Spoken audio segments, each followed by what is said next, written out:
नमस्कार दोस्तों, आज फिर मैं काफ़ी दिनों के बाद आप लोगों के लिए बीएसएनएल की एक नई अपडेट लेकर आया हूं।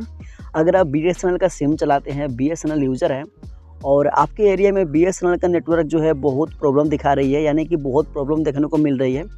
जैसे कि ऑटोमेटिक नेटवर्क पूरी तरह से गायब हो जाता है या नेटवर्क स्विच होता रहता है 4G, 3G, 2G।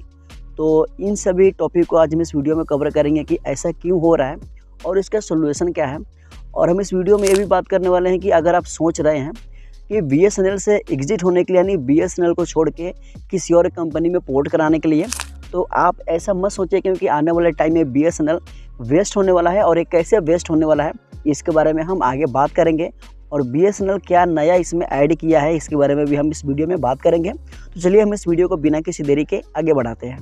तो चलिए सबसे पहले बात करते हैं कि अगर आप बीएसएनएल के यूज़र हैं, बीएसएनएल का सिम चलाते हैं और आपके एरिया में अगर बीएसएनएल का नेटवर्क ऑटोमेटिक स्विच होता रहता है 4G, 3G, 2G, अगर आप इस कंडीशन में, अगर आप इस प्रॉब्लम से जूझ रहे हैं, तो आपको इससे कैसे निजात पाना है, यानी कैसे आप इस प्रॉब्लम को सॉल्व करना है।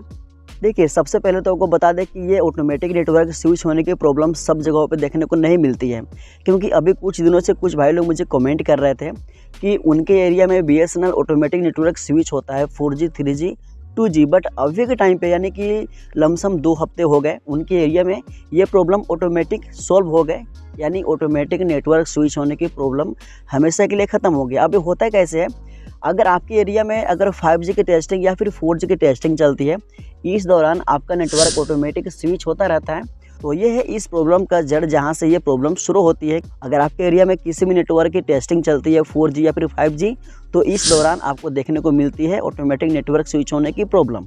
तो अब इस प्रॉब्लम को सॉल्व कैसे करना है, चलिए इसके बारे में बात करते हैं। अगर आपके एरिया में भी यही प्रॉब्लम है, आपको भी यही सेम प्रॉब्लम देखने को मिल रही है, तो करना क्या है कि अगर आपका कॉल कनेक्ट होता है 2G पे या फिर 3G या फिर 4G पे, तो आपको उन्हीं को नेटवर्क को यूज़ करना है। जैसे कि अगर आप ज़्यादा करके नेटवर्क अगर आप 3G यूज़ करते हैं, तो आपको 3G पे ही काम करना है अगर आपका कॉल कनेक्ट हो जा रहा है तो। वैसे बता दें कि 3G जो 1800 मेगाहर्ट्ज़ पे है, ये आपका इस पर कॉल कनेक्ट जल्दी नहीं होता है, बीच बीच में ऑटोमेटिक कॉल डिस्कनेक्ट होता है और फिर कनेक्ट होता है।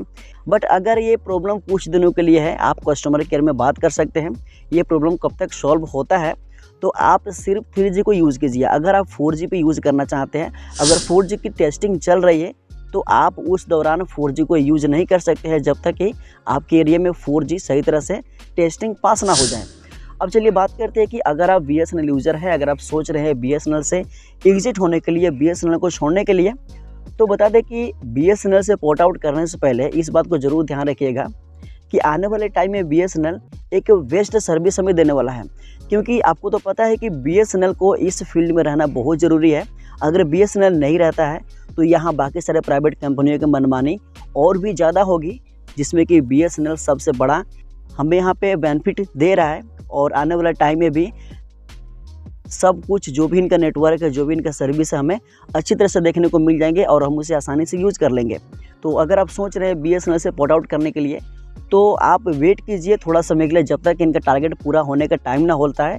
जैसे कि मैं अपने सभी वीडियो में बताते आया हूँ कि बीएसएनएल जून 2025 तक अपने पूरे 1 लाख टावर जो ऑल इंडिया में जो लॉन्च करने की एक टारगेट रखा था, अभी तक वो टारगेट पूरा नहीं हुआ, जो कि टाइम भी पूरा नहीं हुआ। तो आप इसका वेट कर सकते हैं।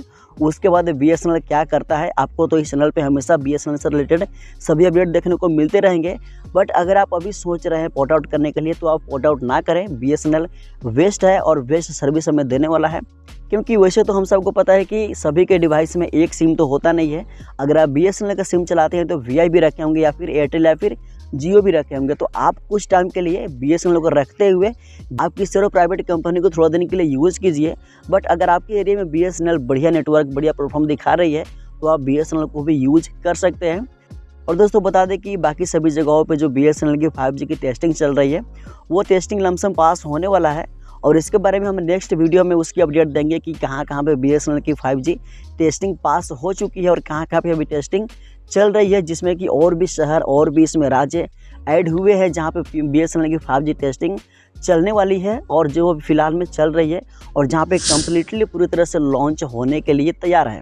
अब दोस्तों इसके बारे में हम नेक्स्ट वीडियो में बताएंगे। तब तक के लिए आप इस चैनल को सब्सक्राइब कर लीजिए, क्योंकि मैं इस चैनल पे हमेशा बीएसएनएल से रिलेटेड नई अपडेट, नई जानकारी लेके आता रहता हूं। और यदि आप चाहते हैं कि सबसे पहला नोटिफिकेशन आपको मिले, तो इस चैनल को सब्सक्राइब करने के साथ साथ बेल आइकन को भी ऑल पे ज़रूर कीजिएगा। चलिए मिलती है नेक्स्ट वीडियो में, तब तक के लिए जय हिंद, जय भारत।